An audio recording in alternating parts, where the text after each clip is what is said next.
మన Chiranjeevi vascular and multi speciality hospital దేశంలోనే best vascular and endovascular facilities and all multi speciality care. Suman TV ప్రేక్షకులకు నమస్కారం. ప్రస్తుతం మనతో పాటు ఉన్నారు ప్రముఖ జ్యోతిష్య శాస్త్ర నిపుణులు బ్రహ్మశ్రీ చంద్రమౌళి వెంకటేష్ శర్మ గురుస్వామి గురుగారితో మాట్లాడతాం శని వక్రదశ గురించి. గురుగారు నమస్కారం. నమస్కారం. సుమన్ టీవీ ప్రేక్షక మిత్రులకి శుభాకాంక్షలు. తప్పకుండా. ప్రేక్షక మిత్రులరా, ఎన్నో సమస్యలకి ఎన్నో సమాధానాలకి ఒక ప్లాట్ఫామ్గా ఉన్నది సుమన్ టీవీ. మీ మనసులో ఉన్న ప్రశ్నల్ని యాంకర్ ద్వారానో లేదా టీవీ ద్వారానో వీళ్ళు అందించడానికి సిద్ధంగా ఉన్నారు. మాలాంటి ఆధ్యాత్మికవేత్తలు కూడా సిద్ధంగా ఉన్నాం. ఈరోజు ఒక మంచి టాపిక్తో మేము ముందుకు వస్తున్నాం. సుమన్ టీవీ మిత్రులరా, మీరు చూసి ఇంకా తెలుసుకోవాలి అందరూ నా మిత్రులు బంధువులు అనుకుని ఒక చిన్న పని, లైక్ చేయడం, షేర్ చేసేయాలి. ఎంత బాగుంటుంది కదా. మంచి విషయాలను అడుగుతారు, మంచి విషయాలతో మనం ఈరోజు మాట్లాడుకుందాం. తప్పకుండా. గురుగారు, శని వక్రగతి జూలై 27 నుంచి మొదలవుతుంది. ఈ వక్ర గతి అంటారంటే దాని ఏంటంటే వక్రం, గతిగా ఉన్నది వక్రం అయితే ఎలా ఉంటుంది, అందులోనూ శని వక్రగతి అయితే ఇంకెలా ఉంటుంది. సో ఈ సంవత్సరం వక్రగతి అవుతున్నటువంటి శని 27 జూలై నుంచి మొదలు పెడితే 11 డిసెంబర్ వరకు 138 రోజులు ఇలా ప్రయాణం చేసేవాడు. అడ్డదిడ్డంగా ప్రయాణం చేస్తే వక్రగతి అంటే ఏంటి? అడ్డదిడ్డంగా ప్రయత్నం ఎలా ఉంటుంది? అందులో కొన్ని మంచి ఉంటాయి, కొన్ని చెడు ఉంటాయి, కొన్ని స్పీడ్ బ్రేకర్లు ఉంటాయి, కొన్ని ఆపదలు ఉంటాయి, ఇబ్బందులు ఉంటాయి, అన్నీ ఉంటాయి. సరే, ఈ వక్రగతి 11 ఎలా ఉంటుందంటే 27 జూలై రాశిలో తిరోగమనం చెందుతూ 11 డిసెంబర్ 26 గంటలకు ఉదయం 3:51 వరకు ఉంటాడు. సరే, ఈయన ఏం చేశాడంటే ఫస్ట్ శనిదేవుడు ఒక కర్మకారకుడు, న్యాయదేవత. ఈయన వాస్తవానికి ఏమంటే ఆశీస్సులుంటే, ఆయన ఆశీస్సులుంటే అన్నీ పొందేయచ్చు. శని పట్టింది దూషిస్తూ ఉంటాం గురుగారు. మనం శనిని దూషించే శబ్దం కలిగిన వాడుగానే చిత్రీకరించబడ్డారు. శని ఈశ్వర శబ్దం కలిగిన వాడు, శనీశ్వరాయ నమః అంటారు. ఈశ్వరుడు ఎంత గొప్ప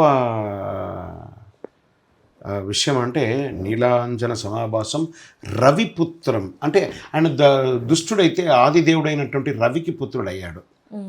యమ అగ్రజం, యముడికి అగ్రజతగా ఉన్నటువంటి ఆ యొక్క దేవుడు. యముడే న్యాయదేవత, అందులో ఇంకా శని ఇంకా న్యాయదేవత. యముడు చచ్చిపోయిన తర్వాత కనబడతాడు న్యాయదేవత అని అందరూ అనుకుంటారు. ఇక్కడ నిలబడే మనల్ని కర్మ ఫలితానంటే తీర్చిస్తాడు. ఎలా?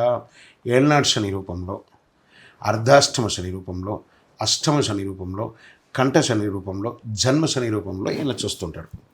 మరి ఈ వక్రగతి ఏళ్నాడు శని, అర్ధాష్టమ శని, అష్టమ శనిలో ఉన్న వాళ్ళకి కొంచెం ప్రభావం ముందు వెనకగా బాగా చేస్తారు. అంటే పాత సమస్యలని లోడుతారంటారు చూసారా.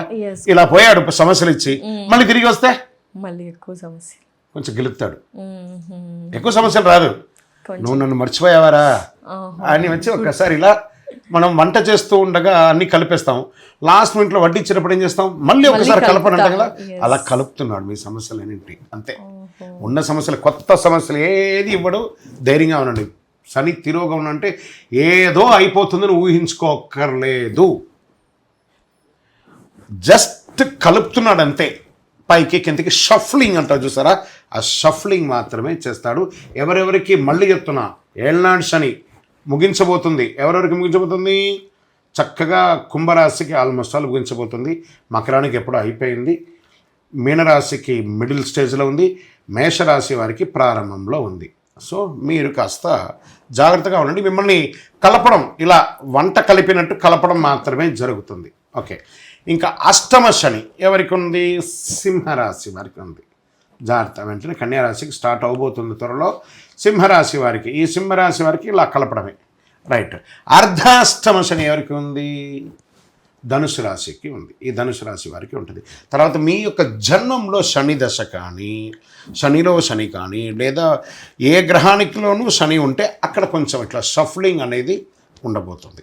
కాబట్టి భయపడాల్సిన అవసరం లేదు. ఉన్న సమస్యలే మీరు ఆల్రెడీ ఫేస్ చేసేసారు.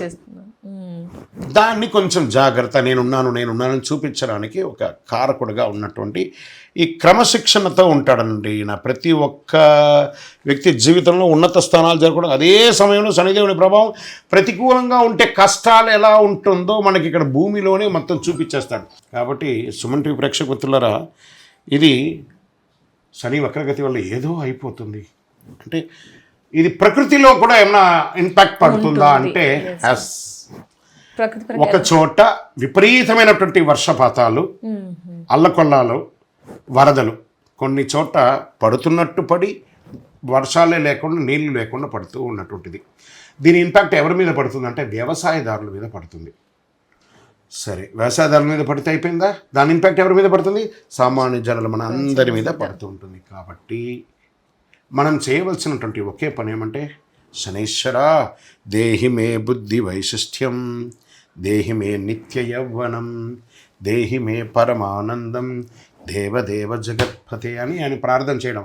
అందుకని తీసుకోపోయి లీటర్ నూనె తీసుకుపోయి ఆయన మీద దన పోసేసి అలా ప్రదక్షిణాలు చేసే చోటంతా నీళ్ళు ఆ నూనె అంతా పడి జారి కింద పడి ఇంకొకరు తలపగల కొట్టేటట్టుగా చేసే భక్తి కాదు. శనైశ్వరుడి యొక్క పేరు మీద ప్రార్థన చేయండి. ఆ శనైశ్వరుని యొక్క మంత్రాన్ని పారాయణించారు. కాకధ్వజాయ విద్మహే ఖడ్గహస్తాయ ధీమహి తన్నః మందః ప్రచోదయ. మొన్న ఏదో ఒక ఆర్టికల్స్ కానీ ఈ మధ్య కాకులు కనబడట్లేదండి. మన యొక్క పొల్యూషన్ వల్లే ఇవన్నీ అయిపోయింది. కొంచెం పొల్యూషన్ కా కా కా అని పిలవండి. మన యొక్క పూర్వీకులు వచ్చేసి ఆ శనీశ్వరుని రూపంలో, ఆ కాకి రూపంలో వచ్చి ఆహారం పెట్టండి, బెల్లం పెట్టండి, అన్నం పెట్టండి, పుట్నాలు పల్లీలు పెట్టండి. ఆ గోడల మీద తింటుంది, వెళ్తుంది. ఆహారం ఉంటే కదా అది వస్తుంది. ఆహారం లేకపోతే అది ఆహారం ఉన్న చోటకి వెళ్ళిపోతుంది. అలా ఆహారం పెట్టండి, ఆ కాకికి ఆహారం పెట్టండి. మీ పరిసర ప్రాంతాల్లో ఉన్నటువంటి నవగ్రహ క్షేత్రాలు, అంటే నవగ్రహాలు ఉంటాయి కదా, ఆ క్షేత్రానికి వెళ్ళి 19 ప్రదక్షిణాలు చేయాలి. శని యొక్క ప్రయాణం 19 సంవత్సరాలు, 19 రోజులు, 19 నెలలు, ఇలా ఒక లెక్క ఉంటుంది. అలా 19 ప్రదక్షిణాలు చేయండి. పాదాల దగ్గర బెల్లం ముక్క పెట్టండి. లీటర్ నూనె వేయకండి. తర్వాత నవగ్రహాలకు పోతే కాలు కడుక్కోవాలి, మొత్తం శని పట్టేసుకుంటారు. అంటే గుడిలో నవగ్రహాలే పెట్టరు కదా, శని పట్టేసుకుంటాం. మరి ఆ గుడికి శని పెట్టినట్టేనా? ఏదైనా ఒక గుడిలో నవగ్రహాలు ఉంటే ఆ గుడికి శని పెట్టినట్టేనా? ఇది చాలామందికి తెలియక శనీశ్వరుని ఒక విలన్ రూపంలో చూపిస్తున్నారు.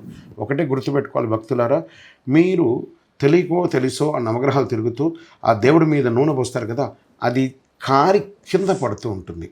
దాన్ని కాలి తొక్కి ప్రదక్షిణ చేసేటప్పుడు వయసులో పెద్దవాళ్ళు, చిన్నవాళ్ళు జారి పడతారని కాలు కడుక్కోమన్నారు. కానీ నవగ్రహాలకి తిరిగితే కాలు కడుక్కోవాలని ఒక దౌర్భాగ్యాన్ని చేసి శనీశ్వరుని విలన్ చేసి మీరు ఇంకా కష్టాల్లో పడకండి.